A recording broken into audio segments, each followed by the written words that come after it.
हम सिनेमॉन्टिक्स की foundation day के लिए एकत्रित हुए हैं। मैं आप लोगों को ऐसी एक भी बात नहीं बता सकता जो आप सिनेमॉन्टिक्स के बारे में जो आपको नहीं पता है। आप वर्षों से सिनेमॉन्टिक्स से जुड़े हुए हो। इस क्षण में लेकिन मैं अपने सिनेमॉन्टिक्स से संबंध के बारे में जब पूछता हूँ, जब मैं अपना थोड़ा इंट्रोस्पेक्शन करता हूँ, तो मुझे बहुत निराशा मिलती है अपने को लेकर। इस ऑर्गेनाइजेशन को जब मैंने ज्वाइन किया, मैं 20 वर्ष का था और अब लगभग मैं अपनी उम्र के 64 वर्ष पार कर चुका हूँ और सोचता हूँ पिछले 44 सालों के बारे में।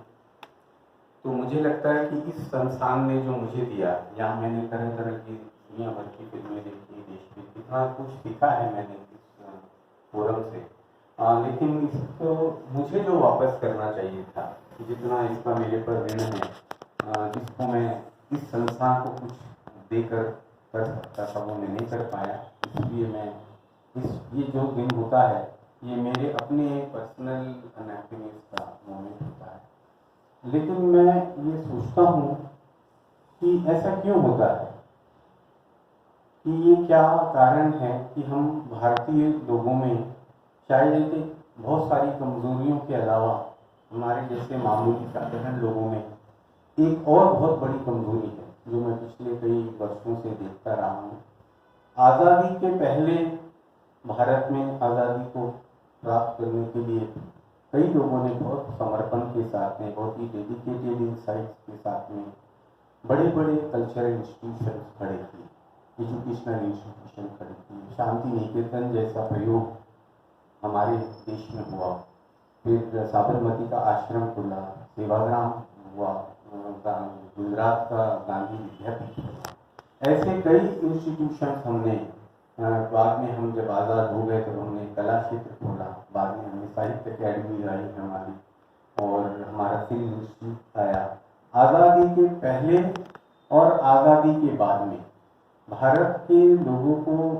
एक इतना अच्छा अवसर मिला कि उनके लिए सोचने वाले लोग, जो हमारे महर्षि हुए, जो हमारे बड़े चिंतक हुए, या जो हमारे अच्छे पॉलिटिशियंस हुए, जिसमें हम नेहरू को ज़रूर, क्योंकि नेहरू का ही विज़न था जिसकी वजह से साहित्य अकेडमी, कला अकेडमी, संगीत नाटक अकेडमी जैसे बड़े संस्थान खुले और जिन्होंने इस देश को बहुत दिया, इस देश की कलाओं को समेटा, इस देश की संस्कृति को, सिनेमा को। लेकिन आज की तारीख में हम इन सब संस्थानों को यदि मूल्यांकन करें तो हम पाएंगे कि ये सब में बहुत बड़ा पतन हुआ, सारे संस्थान डिजनरेशन में। और इस समय में कोई भी कल्चरल ऑर्गेनाइजेशन का, चाहे वो लोकल हो या वो नेशनल लेवल पर हो या राज्य स्तर पर हो, इसलिए बहुत अखरता है कि हम जिस वक्त में रह रहे हैं, हमारे पॉलिटिकल इंस्टीट्यूशन से, हमारे रिलीजियस इंस्टीट्यूशन से टोटल मोर्निंग हो चुका है। हम ये समझ चुके हैं कि हमारे सारे रिलीजियस इंस्टीट्यूशन और हमारे जो पॉलिटिकल इंस्टीट्यूशन है, इसके कुछ अपवाद होंगे। मैं इसमें रामकृष्ण मठ वगैरह इस तरह के ऑर्गेनाइजेशन के, या जैसे सर्वोदय वालों का, इस तरह के नहीं कह रहा हूँ मैं। एक मेजॉरिटी में हमारे जो पॉलिटिकल इंस्टीट्यूशन थे, उन्होंने हमको छाड़ा। जो सपने हमको उन्होंने दिए थे, हम आज वापस होकर देखते हैं। और कम से कम हमारा पिछला 10 वर्ष तो बहुत ही क्रूशियल रहा कि पिछले 10 वर्षों में हमारी जो सत्ता रही, उसमें हमारे बहुत सारे अच्छे इंस्टीट्यूशन को अपनी संकीपन से, अपनी उदासीनता से और अपनी लापरवाही से बहुत नष्ट किया। लेकिन ये हमारे जैसे मध्य वर्ग के साधारण लोगों के लिए ये बात इसलिए ज़्यादा अखरने वाली बात है कि जो प्रकृति का कुछ ऐसा नियम है कि जो पहुँचे हुए लोग हैं, जो बहुत ही कल्टिवेटेड फाइन माइंड्स है, वे अपनी मुक्ति के लिए या अपने मोक्ष के लिए या अपनी स्वाधीनता के लिए वो अपने कोई सन्यासी हो जाता है, कोई बड़ी किसी जगह पर चला जाता है, कुछ भी वो अपनी मुक्ति के लिए वो कुछ ना कुछ कर लेता। हमारे जैसे मामूली लोग सिर्फ अपनी मुक्ति को कला में ही खोज पाते। हमारे लिए कोई मुक्ति का मोह या हैप्पीनेस का कोई मोमेंट है तो ये वो वही क्षण है जब हम कोई संगीत सुन रहे हैं या हम कोई फिल्म देख रहे हैं या हम कोई किताब पढ़ रहे हैं। तो ये जो हमारा एक मध्य वर्ग के साधारण मामूली लोगों के जीवन का ये जो एक बड़ा एक दायरा था, इस तरह की चीज़ों को बनाने में सिनेमैटिक जैसे ऑर्गेनाइजेशन का बहुत बड़ा हाथ है। मैं खुद से भी रिक्वेस्ट कर रहा हूँ और आप सब लोगों से कि हमको ये बराबर चेष्टा करनी चाहिए कि इस तरह के ऑर्गेनाइजेशन बने रहे, बचे रहे। लेकिन आज जो ये इसकी स्थिति है, ये बहुत ही अपनी मरणासन स्थिति में है, क्योंकि बहुत कम लोग इसको आ पाते हैं। पोस्टेरिटी का इसको युवा लोगों को जैसा कि होना चाहिए था कि युवा लोगों को इससे जोड़ना चाहिए, हम नहीं जोड़ पाए, और ये सब हमारी असफलताएं हैं। और हमको अपनी इन असफलताओं के बारे में सोचना चाहिए कि ऐसा क्या हुआ कि कितना अच्छा ऑर्गेनाइजेशन हमारे हाथ में था, हमको इतनी सारी सुविधाएं थी, हमको सब तरह से, तो हम क्या ऐसा नहीं कर पाए कि हम इसको एक थोड़े मोलिकुलर माइनॉरिटी में ये सब चीज़ें होती है, लेकिन ये कुछ बहुत कम हो गया। लगभग पिछले 5-7 सालों में कोविड के बाद में हमारे यहाँ पर आने वालों की संख्या कम हुई है। इंटरेक्टिव नहीं रहे हैं, लोग फिल्म देखकर वैसे ही चले जाते हैं। जैसे कि हम मेरा ऐसा सोचना है, जैसे मैं खुद सिनेमा के बारे में ऐसे सोचता हूँ। मुझे याद है कि एक मैं पूना इंस्टीट्यूट में जब मैंने पहली बार पेशा की फिल्म देखा, मेरा जहाँ तक है, या तो पिकपॉकेट देखा होगा या एंजल्स ऑफ फेम देखा होगा। और आप विश्वास नहीं करेंगे, जो आदमी वो सिनेमा को देखने के लिए अंदर गया था थिएटर में, और आप विश्वास नहीं करेंगे, जो आदमी वो सिनेमा को देखने के लिए अंदर गया था थिएटर में, मैं वो आदमी वापस ही नहीं लौटा। सिनेमा कभी कभी कुछ ऐसा कर जाता है बड़ी किताब की, जैसे हम जब कोई क्लासिक्स को पढ़ते हैं, जैसे हम क्राइम एंड पनिशमेंट को या वार एंड पीस को पढ़ते हैं, तो जब हमने पढ़ना शुरू किया था, वो जो आदमी था वो पढ़ना खत्म करने के बाद में वो आदमी ही रह जाता।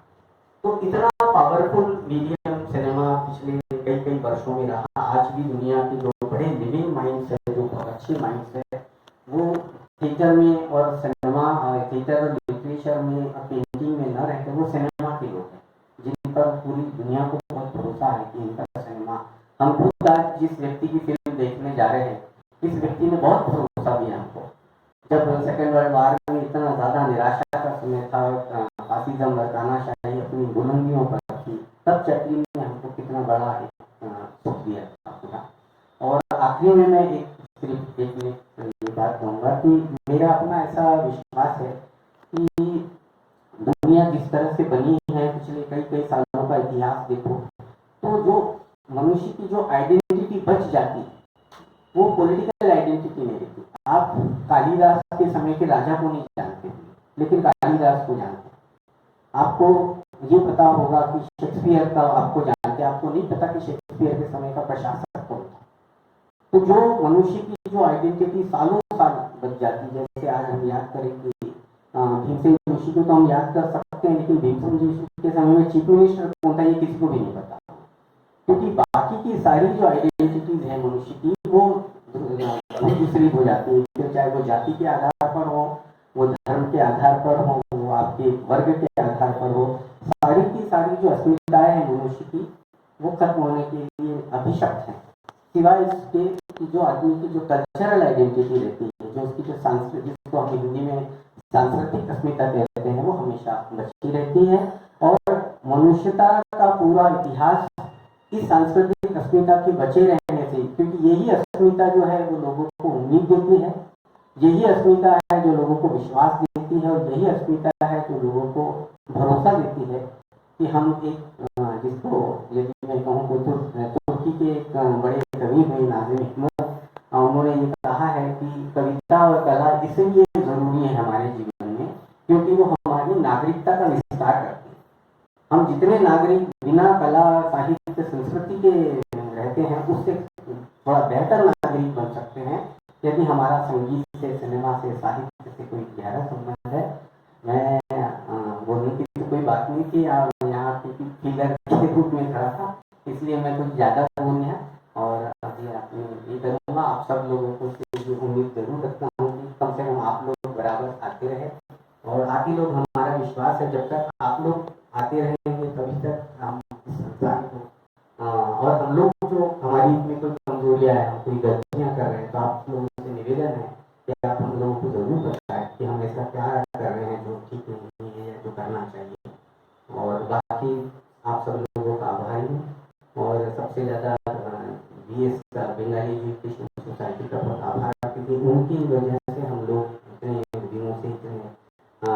साल में कम से कम हम लोग 40-45 जो है सिनेमा, यदि उन लोगों का सपोर्ट हमको नहीं मिलता तो हम लोग शायद नहीं कर पाते। बंगाली एजुकेशन